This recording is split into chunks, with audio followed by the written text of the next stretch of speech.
On today's episode of Gathering the Kings. People believe with this law of attraction, you attract what you want.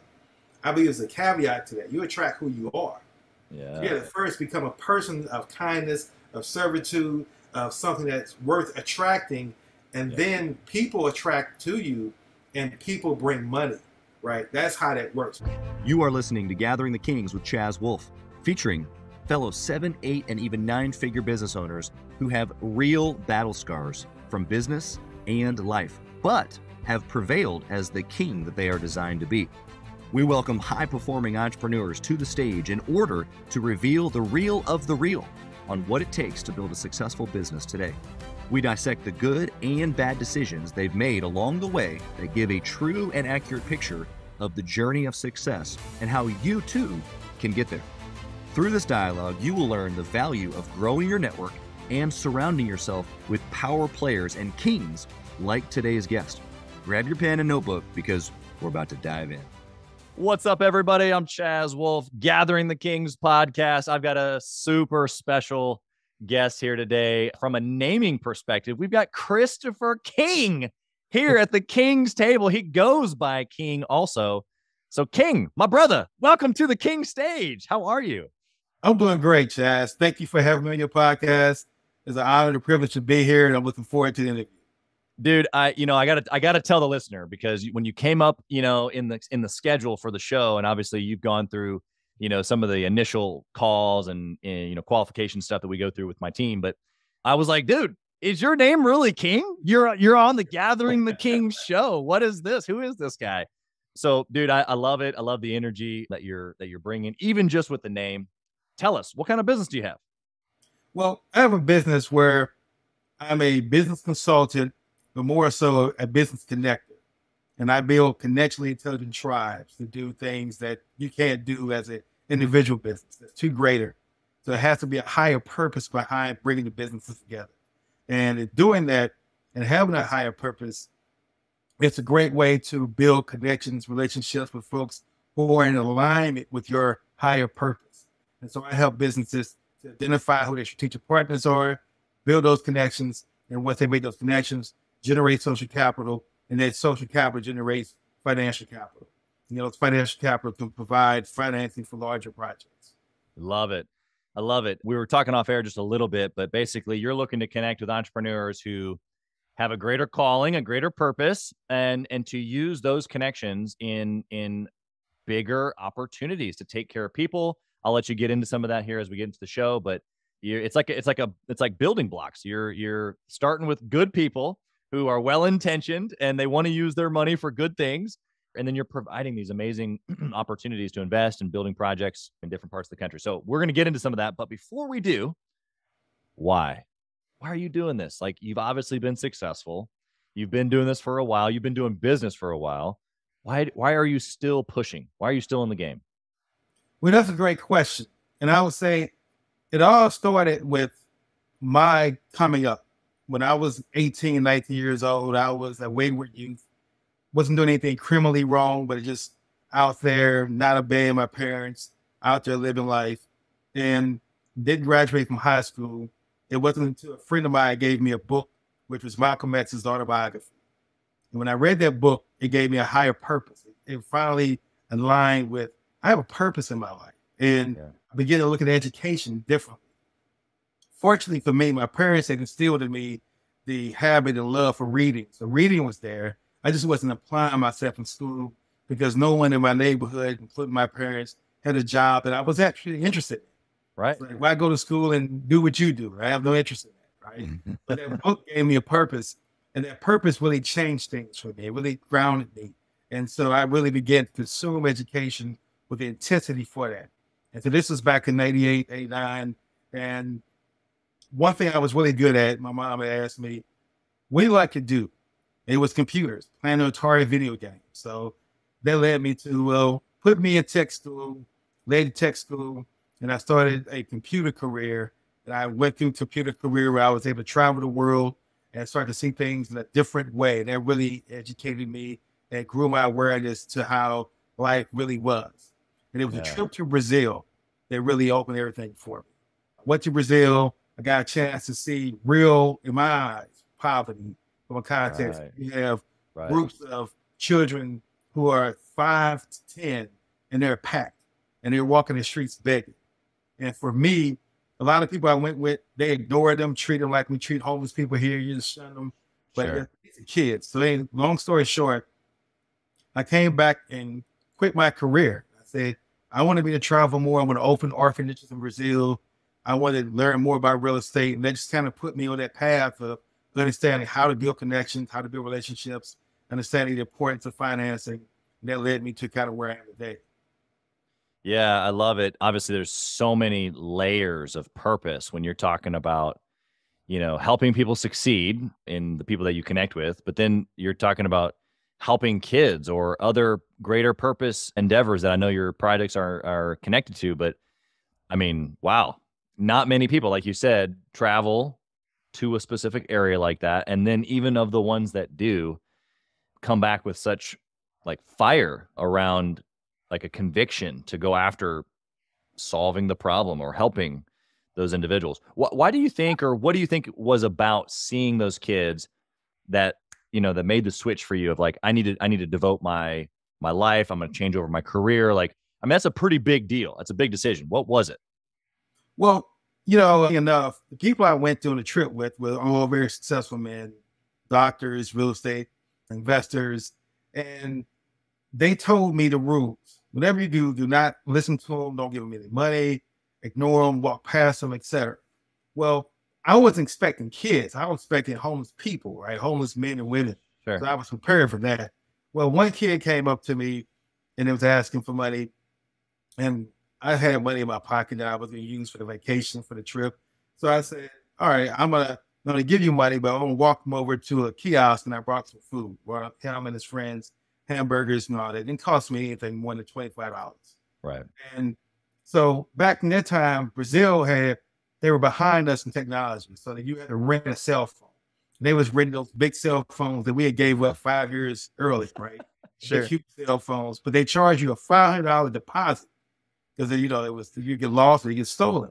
Yeah. Long story short, I'm still on the beach after I gave the kids the money, and I'm being a typical American. I'm involved in a conversation. Now we at growth. I got the phone next to me instead of sitting in front of me.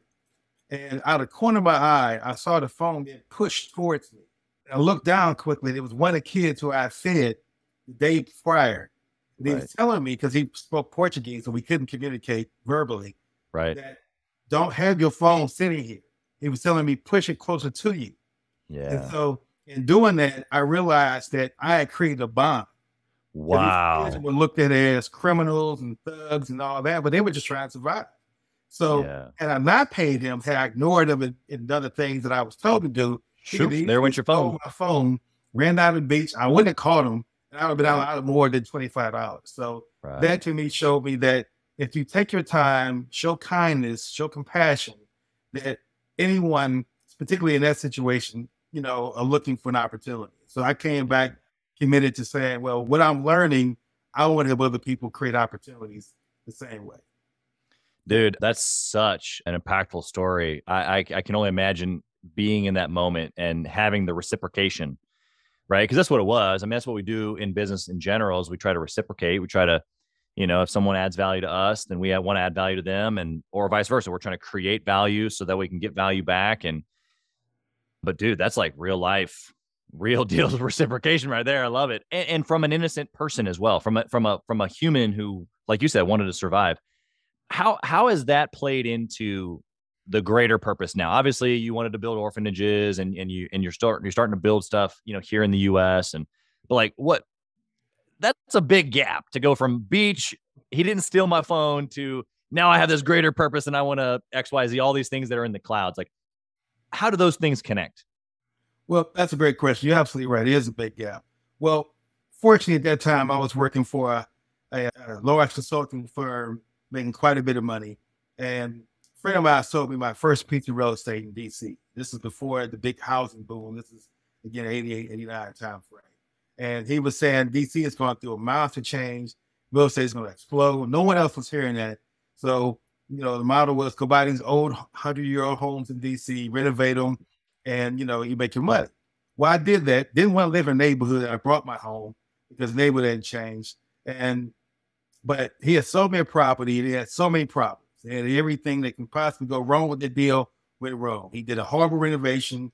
He did equity skimming, which means back then you can get the appraiser to work with the investor and the lender. They jacked the appraised value to the max, gave me a little capital in the front end, which I didn't realize was my capital for the appraisal. So in other words, I was underwater, bad property, and then I had to put tenants in it. Yeah. That was a nightmare. So my background training was being a system engineer. So I'm a very logical thinking person. Yep. So for me, I vowed never let that happen again. I said, never do I want to go through a real estate transaction that was so painful and such a bad experience. So I began to just devour everything I could on real estate. Because now the orphanage was using an analogy, if I live in DC and I want to go to California, the orphanage was California, right? Didn't know how I was going to get there. But for me, I just started looking at little ways to get there by buying property, understanding real estate, and begin to build that process, that pathway that way.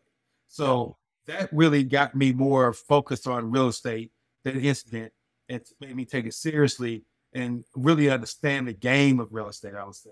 And then really began to look at how can I bring a system to real estate? Because real estate is one of those industries where it feeds off your ignorance, right? Sure. That's the culture of the business. I think business in general feeds off our ignorance. Absolutely. Absolutely. So for me, that was just the way that I got started. My first property, that bad experience, but that led me to start to say, I want to create a system, a structure, and I want to look at how I can buy not just one property. How can I buy a block of properties? How can I transform a city? So those questions began to form, and that's where I began to understand the importance of collaboration, building what I call connection to other tribes, and connecting with individuals to achieve those kind of higher purpose goals. Yeah. The biggest thing that I heard you just say that I want to point out for the listeners, you had this where you were, and then this huge picture of what you wanted, the orphanage, helping others, this higher purpose. And we already identified there was this huge gap. And for you, it wasn't, because this is where most people live, right? They live in, oh, wow, I want all of this. And then that they stay there. They stay in the cloud. They stay in the up here. You came back down and goes, okay, how can I practically start building the steps all the way over to California, or in this case, to the orphanage, to what you wanted?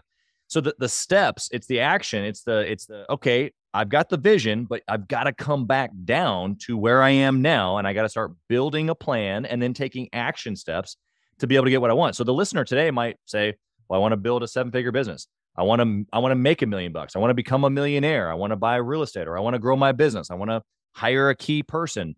These things that we say that we want that maybe seem like, is that really tangible? What I'm hearing you say is figure out what that thing is, identify it, identify a plan to get there, and then start taking steps. Would you add anything to that, King? Absolutely. I said, when I was sharing you with my original origin story, what reading the book Malcolm X's autobiography forced me to do is read more. So you have to become, if you want to be a millionaire, you have to become an avid reader to the point where it's something that you like you seek it. You seek information. Like I might read 3-4 books on a monthly basis, and I consume that verbally by reading a book. I actually listen to audiobooks. I actually watch YouTube of the authors that wrote those books, right? So I'm consuming information in a variety of different ways, and I love it. It's not work to me. But that's the first step is, number one, is once you have a plan, is you have to figure out what's my level of competence and then what's my commitment to making it happen. Those two things you have to figure out for yourself, because no one else can assess that for you, right? And your competence can grow, obviously, but your commitment has to be there. So it goes back to that why. Why am I doing this? And for me, it can't be money, right? It can't just be, some people can be motivated by money. I just want more, I want.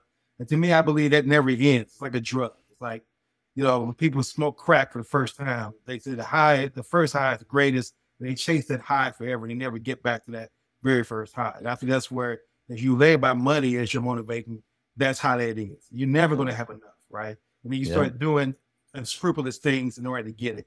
Where if you have a higher purpose, which is, I want to make an impact in the world. Like for me, I always like this analogy. When you look at people like Bob Marley. You look at other individuals whose face can be on a t-shirt with nothing else. It's just their face, and it conveys. For me, that's the legacy I want to leave. Yeah. That when you look at my face, it represents I left a legacy. And so it's that part of my ego, but by the same token, I'm committed to that service of executing and creating value. And that's the next step, is you got to create value. Once you have a plan, it's like, next thing is I have to create value in what I do. If you don't create value, then no one is really going to purchase your product more than once, and you're definitely not going to get referrals. So those to me are the key ingredients. Read, have a plan, create value, and then find a way to be of service to others. Yep. I love it. I love it. Hey, Chaz Wolfe here. As many of you know, I have been on an absolute mission to help entrepreneurs from all across the country in many different industries level up their game and grow their business and intentionally connect with other entrepreneurs. We do that obviously through the podcast, but we also have a peer-to-peer mastermind group specifically for 7 to 9-figure business owners. We are bringing some of the best and most successful entrepreneurs and minds together in a regular and a super intentional way to not only grow our network, but to be able to leverage. And at a certain point in business, success becomes about leverage, leveraging time, leveraging resources, leveraging key relationships. This is exactly what we're doing inside of the peer-to-peer mastermind group called Gathering the Kings, specifically for 7 to 9-figure business owners. So if that's you, if you're ready to level up your 7 to 9-figure business even to the next level and get around other big hitters just like you, I want you to go to gatheringthekings.com, fill out a short application, and it'll come to an application call with me, and I want to chat with you to see if it might be a good fit.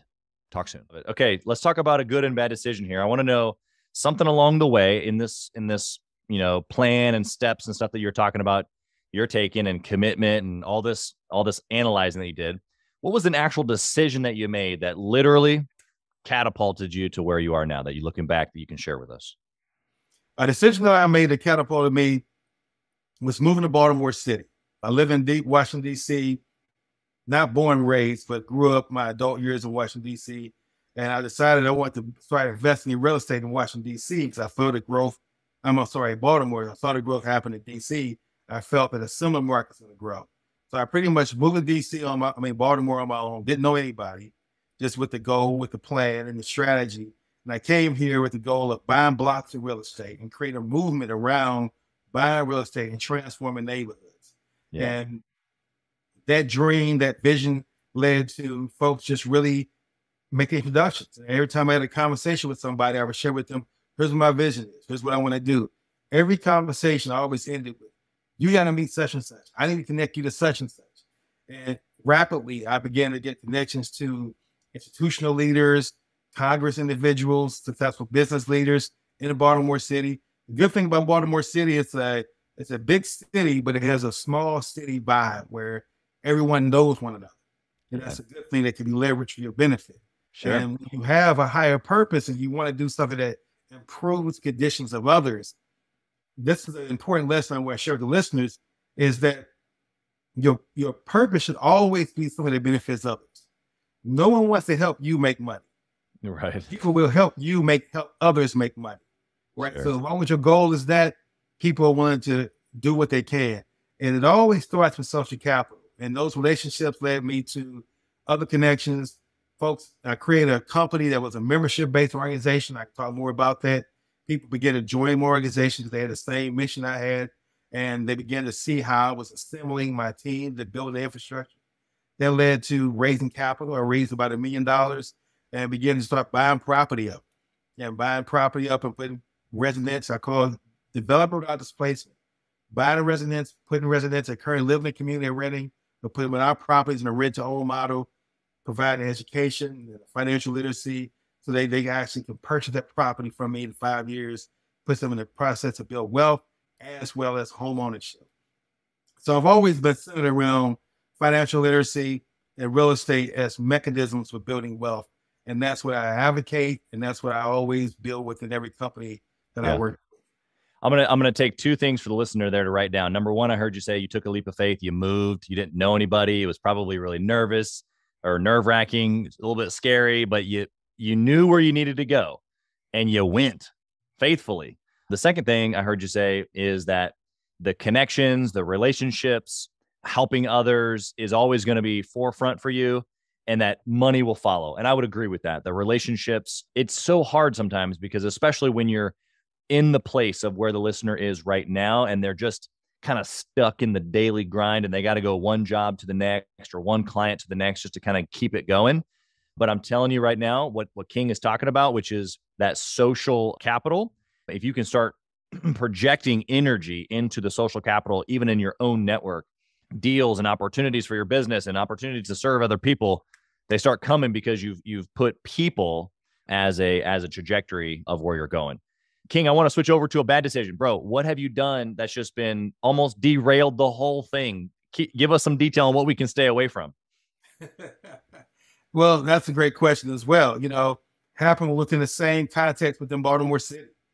As I said, I came in very successful. This is back 2017, buying a property, accumulating property, taking a lot of debt, a tremendous amount of debt. And that's what you're going to do when you talk about faith. I say it's the difference between good debt and bad debt, right? That's what I think a lot of people need to understand. Good debt is debt that makes you money. Bad debt is debt that just takes money from you and depreciates in value. So I think people need to be aware of taking on good debt. So my point is, I had about 30, 40 properties under my portfolio. Had people saying these properties, systems going great. And then COVID hit. Right when I was in the process of bringing in $50 million to really expand my model at a higher level, in great discussions, capital was like 2 weeks away. COVID hits, shuts everything down. Yep. Important lesson I learned, though, along this journey was that, mine, I think it's a gift and it's ability, and it's sometimes the curse as well. I have the ability to see talent in other people and potential in other people. And because of that, I have a soft heart. So when I meet someone and they're saying the right things, I'm like, okay, well, I'm going to work with you. I'm going to help you. So I was putting people in my property who have bad credit and those things. And I'm like, well, I can work with them. I have a program, the infrastructure. And the minute they didn't have to pay rent by law and I couldn't evict them, they chose not to pay rent. Yeah. That put me in $1 million worth of bad debt immediately, right? I had to pivot from that. I'm still processing and pivoting from that now, but I've actually now got to the other side of the horizon. But that bad decision of trusting people who I didn't have a relationship with and making those bad calculations along those lines is something that I tell folks, you got to be mindful of having a discernment process in place. And that's where I am now. Of how you really discern anyone you're going to do business with to make sure that they're who they say they are, number one, that they're committed to what they say they're going to do, number two, and that they're committed to growing their competence. I go back to those two things, and that's what I realized, that people will say amen all day long when you're offering something, but very few people are really committed to following through that process. Yeah. So that bad lesson for me cost me $1 million and had to pivot. But fortunately for me, I was able to build great social capital. And that's why I really stress the importance of building relationships with people, not transactions. Because when transactions go bad, a lot of times they will go bad, the relationship was always going to persevere. And from a relationship, you can have multiple transactions.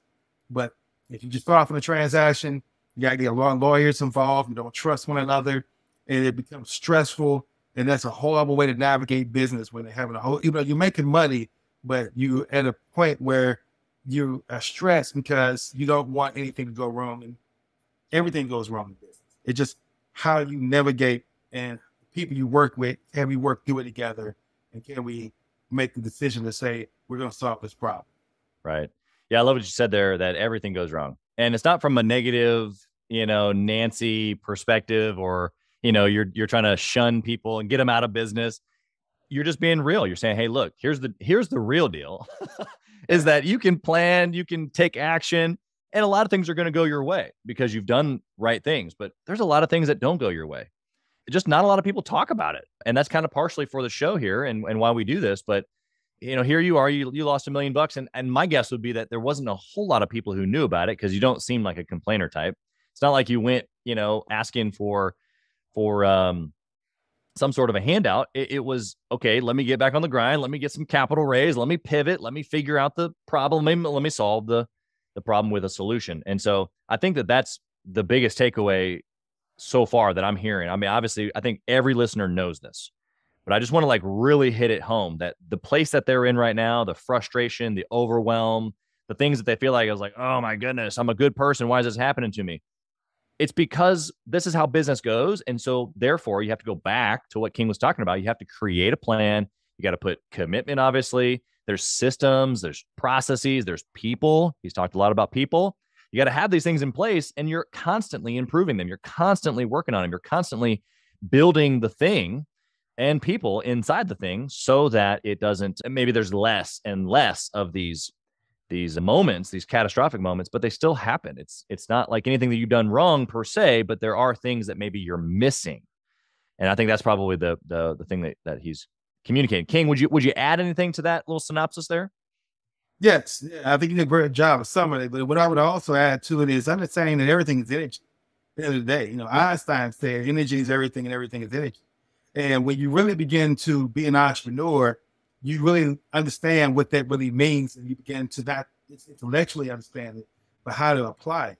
And what I mean by that is this: how you greet someone on a call is image. If I start the call off and how you doing, Kay? I'm okay, right? Right there in your mind, you think, well, I'm going to make sure this stays within its 10-minute parameters. I'm going to wait and get off this call because I don't want to waste my time with someone with that energy, right? Yeah. Money is energy. You attract. People believe with this law of attraction, you attract what you want. I believe there's a caveat to that. You attract who you are. Yeah. You have to first become a person of kindness, of servitude, of something that's worth attracting. And then people attract to you, and people bring money, right? That's how that works. It's not just you walk outside as a magnet and money just starts attracting. No, you attract people, and those referrals and that social capital is what keeps you afloat. So for me, one of the greatest lessons I learned was by being known as a person of service and known as a person of giving. Yeah, I stumbled, but people knew that I was committed. So it was more like, well, King, how are you going to handle this? Yep. Right. And that were the questions that was asking. And I took it upon myself to say, and I tell folks, when you really become an entrepreneur, you have to look at it this way. You don't get days off. We get hours off. So you start to say, okay, I'm off for a few hours. I can eat, I can read, I can relax. But then you got to get back on your grind, right? But you want to do something that is in your soul to do. And that's why I say it can't be about making money. Because if my business, I'm not judging anybody who has these businesses, but it's just not for me. Like, I can't open cleaners, a line of dry cleaners, right? I have no passion behind it. Someone may have.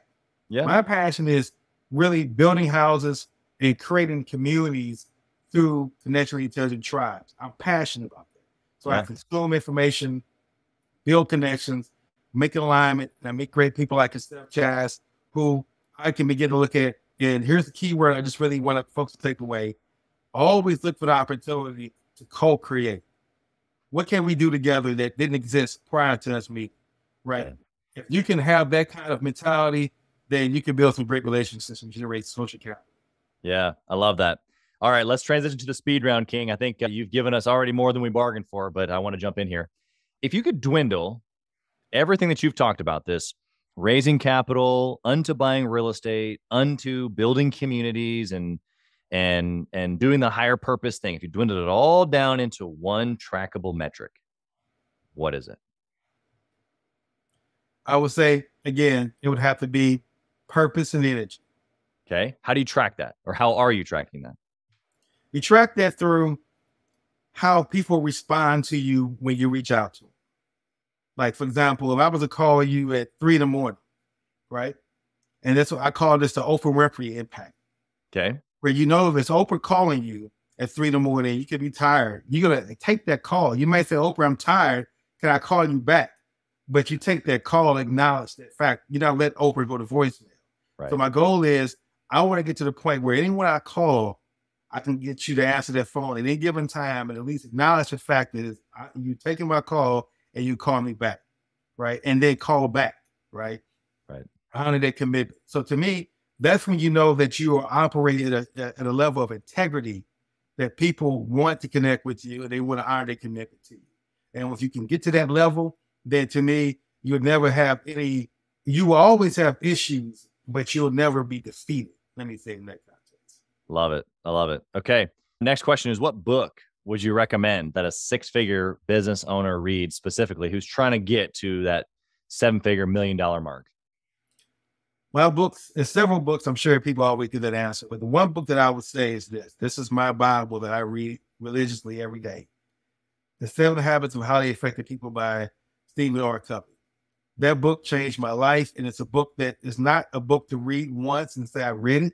It's a book to live. It's livable, actionable, principle-centered goals. It's living your life according to principles and being principle-centered. And that's not something you just read and apply. It's something you have to live and go through that journey. Love it. Okay. Do you intentionally network or mastermind with other entrepreneurs? Well, I don't like the term network, but I would say I intentionally connect. There you go. And there's a difference between networking is more like, here's my business card, call me, and you're looking for something. Connecting is you co-create and you're building. So absolutely. That's a part of my I divide my day into revenue generating activities and relationship building activities. Yep. I love it. And just a little plug here, King, you've got your own podcast and it's called King's Connections. And so this idea of connecting, not just networking or looking for something, but specifically building social capital is something that you actually believe. You're doing this. Yes, absolutely. Absolutely. Love it. Okay. King, if you only had 1 hour each week to work on or in your business, how would you use that 1 hour to operate your business successfully like you do now? I will work on my systems, because once you have systems that you develop very well, then systems can actually be modified. They can be expanded. They can be measured. They can be changed. And the whole world operates off systems. That's what folks don't realize. We live off the education system, the criminal justice system, the traffic system, all these systems that we operate within, financial banking systems, real estate system. So the system is the core component I would spend my time on, because you can hire people that fit within that system. You can let people go from within that system. But the system is going to help you grow, expand, and make sure that you're staying on track. Yep. Love it. Okay. Last question here for you, King. If you lost it all, what would you do? Well, I have lost it all previously. And I can tell you exactly what I had to do. And that's, once you build yourself up, again, understand everything's energy. Yeah. You go back, you do a deep introspective analysis to figure out what I did wrong. What can I do better? Take ownership of it. It's never external. It's always you. What can you do to make better? And then once you make that modification, you make that change, you go back out and you continue to keep building. You never stop. Yeah, I love it, man. You lost it all, but then you're back at it here today. And so you're a living testament of what you just said. You never stop. You have to keep going. I love your reassessment piece. I think extreme ownership as a book or just as a principle of looking at it as it's always you, I think is great. I think it gives us self-awareness to be able to go, okay, what's the bottleneck? Even though I haven't lost it all, the listener should be thinking this right now. I haven't lost it all. I still have a good business. I'm doing $300,000, $400,000, $500,000, $700,000, $800,000 in business. I haven't lost it all like King did. What can I do right now to identify the bottleneck? I can be honest with myself, take ownership of it, everything that he just said, and be able to move forward in a specific way that's going to bring results and get you to the next level. So, King, how can someone connect with you? They like what you're saying. They want to maybe even get in on some of this social, capital you're talking about, maybe some of the projects that you're going to start building. How can someone find you and connect? Absolutely. Well, my website's first source, kingconnections.org. And that's King Connections with the S.org. They can find me on LinkedIn, Christopher King. They can find me on Facebook, Conscious King. So those are the 3 sites. Look for me on YouTube as well. King Connections to kind of watch the content I create. And just one last little piece I want to add to that. Don't be afraid to lose everything, right? And I mean, not that you seek it, but it's like driving a car, right? You're not afraid to have an accident. You're concerned that I'm mindful of not having an accident, but you're not afraid. You don't let that stop you from driving a car. So once you understand business and you understand how to make money, if you lose everything, you can get it back. That's all I want to get people to understand. I love it. I love the perspective. Your mindset is impenetrable. You've obviously done things over the course of time that have been incredible, that have not only impacted you, but many others around you. So thank you for that. Thank you for being a good example. Thanks for being here on the show, man. We wish you nothing but success. But Chaz, thank you for having me on your show. I look forward to the infinite possibilities that we can do. Hopefully we can create some things together in the future. Co-create, here we come. Thank you for listening to Gathering the Kings today. I hope that you were able to pull out a few nuggets to go apply into your business right away. More importantly, though, I hope that you're realizing that it takes more to be successful than just being by yourself, doing it all on your own, carrying the weight all by yourself.